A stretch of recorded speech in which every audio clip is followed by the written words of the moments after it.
തോറ്റു പരിപൂർണമായി തോറ്റു. വി.ഡി. സതീശൻ തോൽവി സമ്മതിച്ചിരിക്കുന്നു. മദ്യനയത്തിൽ ഒരു നല്ല യൂടേൺ, ഒരു എക്സാക്ട്ലി നല്ല അന്തസ്സുള്ള ഒരു യൂടേണിലേക്ക് മന്ത്രി, മുഖ്യമന്ത്രി, ധനമന്ത്രി എത്തിപ്പെട്ട ഒരു പകലാണ്. കൊടുമ്പിരി കൊണ്ട രാഷ്ട്രീയ ചർച്ചകൾക്കൊടുവിൽ രാവിലെ KC എന്ന അതികായനായ അവരുടെ നേതാവ് ഒരു മാലപ്പടക്കത്തിന് തീ കൊളുത്തുന്നു. എന്നിട്ട് പറഞ്ഞു വെക്കുന്നു, ഇന്നത്തേക്ക് ഇത്രയും പോരെ എന്ന്. നോക്കൂ നിങ്ങൾ, എന്ത് ശക്തി, എന്താർജവം, എന്തു നിലപാട് വി.ഡി. സതീശന്. KC വേണുഗോപാലിന് അറിയാം എത്ര കിടന്നു തിളച്ചാലും ഈ സാമ്പാർ എത്രമേൽ തിളയ്ക്കുമെന്ന്. എന്തു പറഞ്ഞിട്ടെന്ത് കാര്യം? കഴിഞ്ഞ ബഡ്ജറ്റിൽ വലിയ നിലപാടെടുത്ത് അതിശക്തനായ ധനമന്ത്രിയെ പോലെ വലിയ ബോഡി ലാംഗ്വേജോട് കൂടി പ്രഖ്യാപനം നടത്തുന്നു. എക്സൈസ് മന്ത്രി M. ലിജു പറയാ, എന്നോട് തീരുമാനിച്ചിട്ടില്ല, ഞാൻ അറിയണ്ടേ വകുപ്പിലെ കാര്യങ്ങളെന്ന്. അങ്ങനെ KC വേണുഗോപാൽ ഇന്ന് രാവിലെ അത് പറയുമ്പോൾ KC വേണുഗോപാലിന് അറിയാം ഇന്ന് വൈകുന്നേരമാകുമ്പോഴേക്കും വി.ഡി. സതീശൻ തോറ്റ് പരാജിതനായി ഇതിൽ നിന്നൊരു പിന്നോട്ട് പോക്ക് ഉണ്ടാകുമെന്ന് തന്നെ. വീര്യം കുറഞ്ഞ മദ്യത്തിന്റെ നികുതി ഇളവിൽ പുനഃപരിശോധനയ്ക്ക് ഒരുങ്ങുന്നു സർക്കാർ എന്ന ഏറ്റവും വലിയ വാർത്തയാണ് ഇപ്പോൾ പുറത്തു വരുന്നത്. എന്തിനാണ് ഇങ്ങനെ ഒരു ധനമന്ത്രി? ഒരു കാര്യം പറയുമ്പോൾ പഠിച്ചിട്ട് പറയുന്നയാളാണ് എന്നല്ലേ നമ്മൾ VDSനെ കുറിച്ച് പറഞ്ഞുകൊണ്ടിരുന്നത്? ഒരു കാര്യത്തെ കുറിച്ച് സംസാരിക്കുമ്പോൾ കൃത്യമായ ബോധമുള്ള, ക്ലാരിറ്റി ഉള്ള ഒരാളാണ്, അങ്ങനത്തെ ഒരു നേതാവാണ് എന്നല്ലേ VDSനെ കുറിച്ച് ഈ നാട് പറഞ്ഞുകൊണ്ടിരുന്നത്?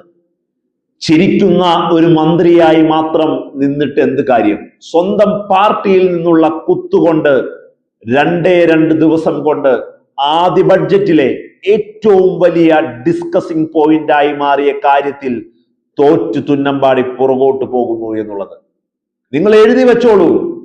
കരിമണൽ ഖനനത്തിലും സ്വകാര്യവൽക്കരണത്തിന്റെ ഇടപെടലുകളിലേക്ക് കടന്നു പോകുന്ന VDS സർക്കാരിന് ഉറപ്പാണ് അതിൽ നിന്നും പുറകോട്ട് പോകേണ്ടി വരും. ഒരു സംശയവും വേണ്ട. കാരണം VM സുധീരനെ പോലെയുള്ള അതികായകന്മാരായ നേതാക്കന്മാർ പറഞ്ഞു വെച്ചിട്ടുണ്ട്, പുറത്തെറിയ്, ആ നിർദ്ദേശങ്ങളെ രണ്ടും മാറ്റി എഴുതണമെന്ന്. വി.ഡി. സതീശൻ സഭയ്ക്കകത്ത് പറയുന്നുണ്ട്, ഒന്നും വേണ്ട, വലിയ രീതിയിൽ ഞങ്ങൾ മുമ്പോട്ട് പോകുമെന്ന്. ഒന്നുമില്ല, ഒരു സംഭവവും നടക്കാൻ പോകുന്നില്ല.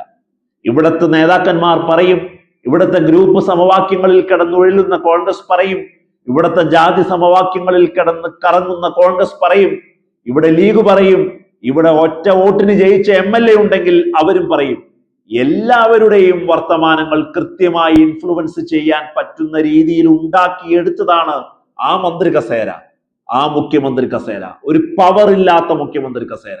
KC വേണുഗോപാൽ മാറിക്കൊടുത്തപ്പോ, ആഭ്യന്തരമന്ത്രിയുടെ കസേരയിലേക്ക് രമേശ് ചെന്നിത്തല മാറിക്കൊടുത്തപ്പോ ഈ കിട്ടിയ കസേര അവകാശമല്ല, ഔദാര്യമാണ്, ഓച്ചാനിച്ച് നിന്നതുകൊണ്ട് കിട്ടിയതാണെന്ന് ഈ രാഷ്ട്രീയ കേരളം വരാനിരിക്കുന്ന 5 വർഷവും ഓരോ പകലും ഓർത്തെടുക്കുന്ന കാര്യങ്ങൾ. എന്താണ് ഈ മുഖ്യമന്ത്രിക്ക് കൃത്യമായി അധികാരത്തോടെ, അഭിമാനത്തോടെ, ആർജവത്തോടെ ഈ നാട്ടിൽ ചെയ്യാനിരിക്കുക?